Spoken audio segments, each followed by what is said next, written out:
मत होळी पौर्णिमेच्या सर्वांना खूप खूप शुभेच्छा. चला तर आता काय कामं करते ते तर मी काही सांगत नाही, कारण उद्या आहे आपली होळी पौर्णिमा आणि त्याच निमित्ताने आपल्याला जे काही मला माहिती आहे मी ते तुम्हाला सांगते.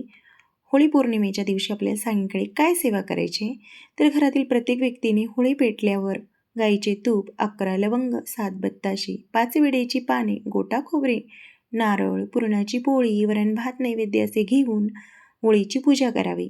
त्याच्यानंतर 11 प्रदक्षिणा माराव्यात. नंतर गोटा खोबरे, नारळ, तूप व्हावे, नैवेद्य दाखवावा, प्रार्थना करावी. यामुळे सुख समृद्धी वाढते, कष्ट दूर होतात.